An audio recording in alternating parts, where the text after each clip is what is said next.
Releasing from federal prison is it's a great day, but it could also be somewhat somber for those who still feel confined by either the halfway house or home confinement. The truth is, it is a quasi freedom. You are not truly free until the sentence ends. In this video, we're going to discuss federal home confinement, how it's changed or even expanded since COVID. For those of you who don't know, my name is Justin Paperny with Prison Professor. So grateful that you're here choosing to learn from our community. If you find value in this video or our work, please like and subscribe if you're listening to our podcast. Thank you. Thank you so very much. It's really a privilege to teach you. And of course, you should go to prisonprofessors.com where we produce content every single day. With that out of the way, let's roll to our trusted screen share and talk a little bit about home confinement that yours truly was on for 3 months. Okay, introduction to home confinement. Generally, home confinement is another form, let's make sure I'm doing this correctly, I am, is another form of community confinement available for people in the final 12 to 18 months of their prison term. In our experience at Prison Professors, some people have been sentenced directly to home confinement. Sometimes it's a split sentence, 9 months prison, 9 months home confinement. Either way, it makes sense to understand the complexities of home confinement. And that's why I'm filming this video today on the new year while my wife and kids are out at a movie, Sing 2, which I hear is very good. During the pandemic, Congress and the federal government extended the federal home confinement program to people at risk, severe risk from COVID and getting out. Now, I can tell you, having some people getting out somewhat surprising. Others, I think, deserve to get out and did not. It's not necessarily a fair system. It's very subjective. What we talk a lot about at Prison Professors is being extraordinary, being compelling to a case manager or warden that can influence your release, demonstrating why you're different than everyone else that simply says, I want to get out of prison right now. Further, those who were released due to COVID, I presume, properly disclosed at their probation interview any and all health issues. Many of the people released sat for that probation interview before COVID, before we knew what COVID was. The point is, disclose everything openly and honestly in your probation interview. And if things have gotten worse health-wise since the probation interview, update it to the extent that you can. It's not enough to say you have a problem. You got to show some evidence behind it. While in home confinement, a person can live at home with family or others at an address approved by U.S. probation and sometimes the Federal Bureau of Prisons. In my case, the halfway house where I was in Hollywood visited my release address, and they visited frequently throughout my time on home confinement, something I presume we'll touch on in this video. For example, while a person can move on home confinement from one approved address to another, they can only move during their home confinement status after inspection and approval from a U.S. probation officer. The point is this: Big Brother's always watching. Some people make mistakes on home confinement. They travel outside the district without permission. Sometimes they'll randomly call you back to the halfway house for a drug test. And you may think, I don't even do drugs. I don't have this testing. They do this in part to test you because they can, to see how you respond. Just be acquiescent.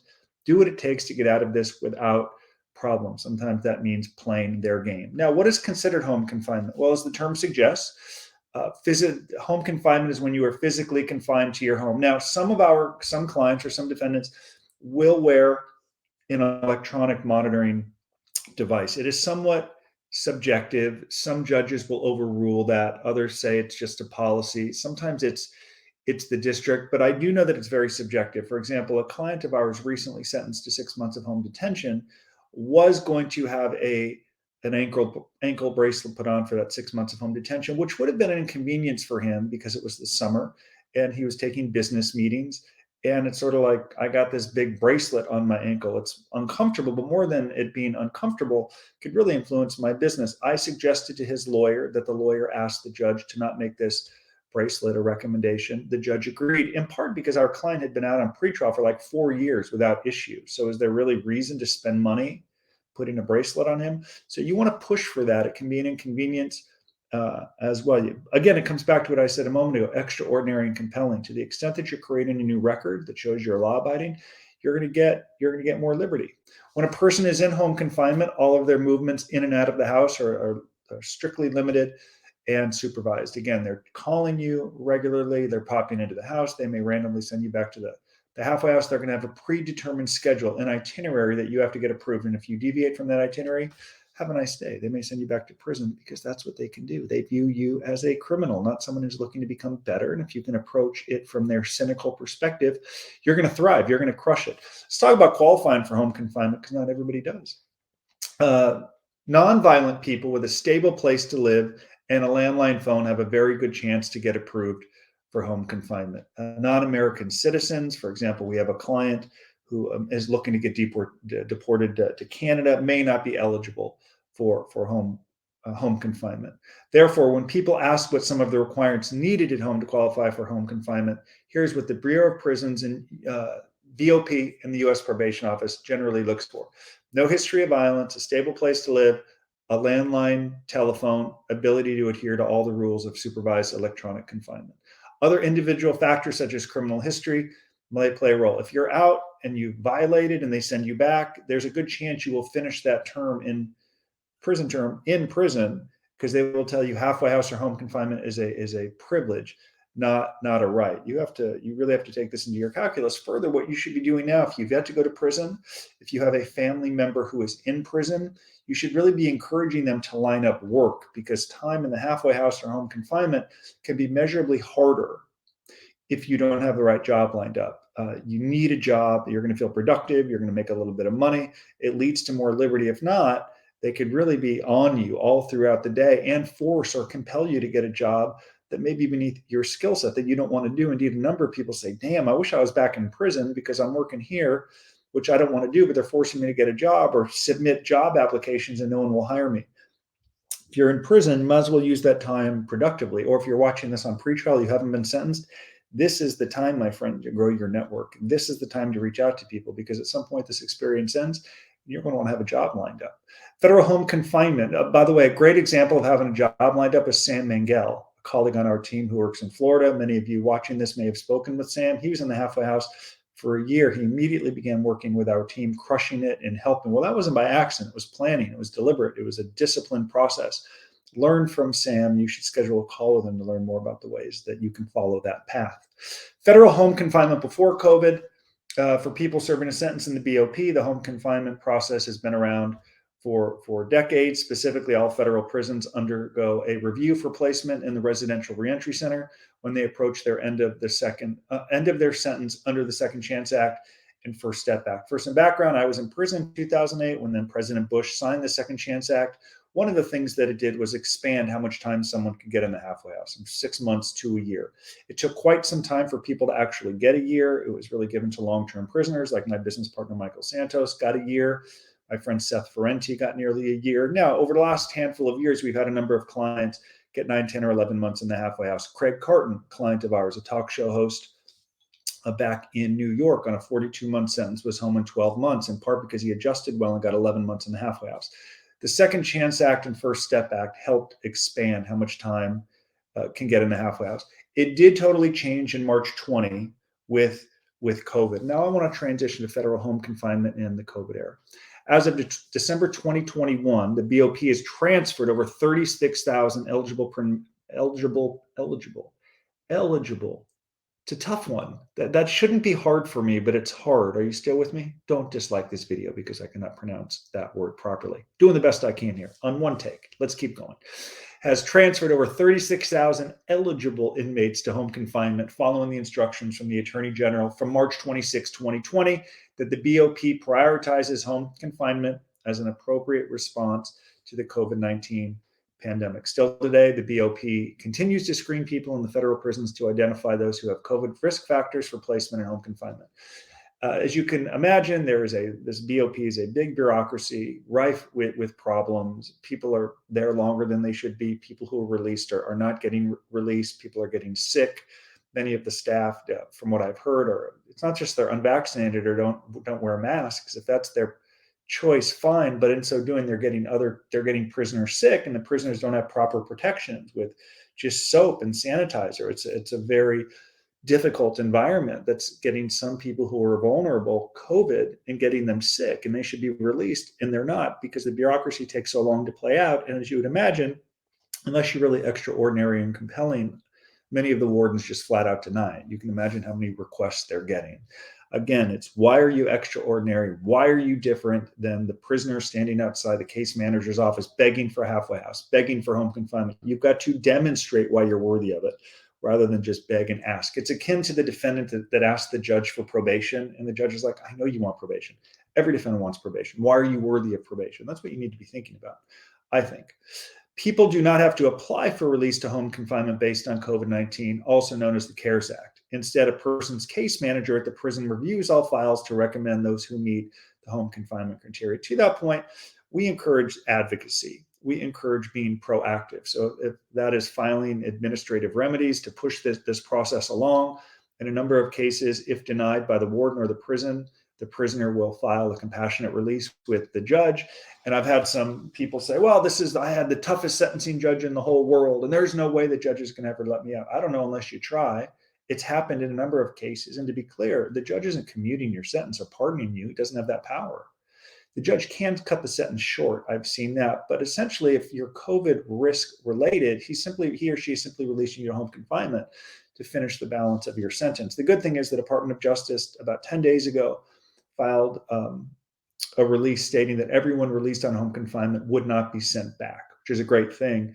The Department of Justice under Trump stated that 30 days after the pandemic ends, those released on home confinement would be returned. So that's very good for people who have been released. The Bureau of Prisons states that it has increased resources to review and make appropriate determination as soon as possible. That's a lot of the happy talk, tell stakeholders what they want to hear. They still move too slowly. There are too many people who are in federal prison to begin with, and there are too many people who are at risk of getting COVID and getting sick who are still in prison. They should be home, in part because the recidivism rates of those who have been released due to COVID are exceptionally low, proving that many of these people should not have been in prison to begin with.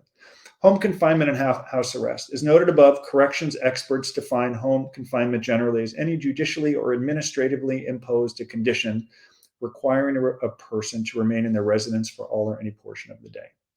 Thus, whenever people have a judicial or administrative condition to remain at home for any portion of their day or face the consequences, that can be considered home confinement.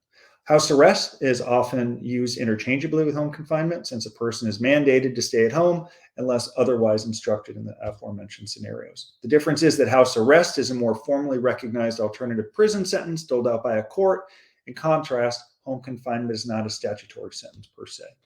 A lot of knowledge we're bringing here today. Really grateful to our team member, Kayla, for taking the time to write this blog. It's very informational. I'm biased, but I think it's informational. Federal courts have broad discretion at sentencing to include a period of house arrest or home confinement when they deem it appropriate. No one should doubt that a federal judge can sentence people to home confinement or house arrest, given their broad sentencing powers. Interesting thing that happened a few weeks ago. A defendant was looking at 24 months in prison. The lawyer was going to ask for probation. I'm not a lawyer. I've never dispensed legal advice. The lawyer did ask my opinion. And I said, well, the government's asking for 24 months, which is pretty good because the guidelines are higher. You could just go for probation, which is what everyone asks for, or you could ask for a year of home detention or 9 months. At least that shows some level of detention, of incarceration, some additional convenience. And the judge appreciated that it wasn't just probation, and there was some home probation. There was home confinement request. He ended up giving him 12 full months of home confinement. Not saying it was specifically because the lawyer asked for it, but I think that it helped. Again, the judges are too used to getting asked for probation. The worst is when someone's looking at like 4, 5, 6, or 7 years and they ask for probation or home confinement. The chasm is too big. Be realistic. Look at the probation report. Look at the sentencing guidelines. Any co-defendants, what did they get? Other cases, what did that co-defendant get? Or people in similar cases get? Be realistic. Don't be dumb and just ask for probation. I hate to sound harsh, but you don't want to waste that ask. If you're telling the judge you accept responsibility and you're sorry, and the government's asking for 7 years, you can still say you're sorry and accept responsibility. But if you've created victims, it doesn't make a whole lot of sense when the government asks for 7 years and you ask for probation. Probably not going to work. What is the purpose of home confinement? A major purpose of home confinement is to help U.S. probation and pretrial service officers supervise or monitor people during the process. In my opinion, many of whom do not need to be supervised. During pretrial, home confinement is an alternative to detention used to ensure community safety. Home confinement is used in federal cases, can include curfews, home detention, or outright home incarceration. Sometimes they'll call you several times throughout the night, 10 p.m., 1 a.m., 3 a.m., just to make sure that you're there, and they hang up and they call back again in a couple of hours. Home detention requires people to remain at home at all times, except for pre-approved passes for work, school, treatment, church, attorney appointments, court appearances, and other obligations. Home incarceration or house arrest requires 24-hour-a-day lockdown at home, except for appointments, court appearance, and other activities like work that are approved. When you hear that, don't feel like you're going to be locked down 24 hours a day. There's an itinerary that gets approved. When I was on home confinement, I was out 14 hours a day because I had the right job lined up. Well, this is a big one. We're going to wrap it up here there in a moment. The role of the halfway house. Some of the people that work there are real beauties, let me tell you. RRCs work with local halfway houses to supervise people returning from federal prisons until they complete their sentence. As an aside, to think they're actually supervising you or have any interest in your release or your future plans is like believing Philip Morris doesn't want you to smoke a pack of cigarettes today. It ain't gonna happen. It's all on you to work, to create, to build that new network and see it succeed upon release. There's no supervising or helping you we're going to get from them, nor should you expect it. After leaving federal prison, people on home confinement remain legally in the custody of the BOP until their time on home confinement ends, and they move on to supervised release with United States probation. During their time at the halfway house or home confinement, people remain in BOP custody and must abide by BOP rules or face big problems. For example, when I was in the halfway house, someone who I knew in the halfway house failed. He had a beer or a glass of wine and while on home confinement, and they randomly called him back. I think he might have been turned in by someone, I don't know, I think.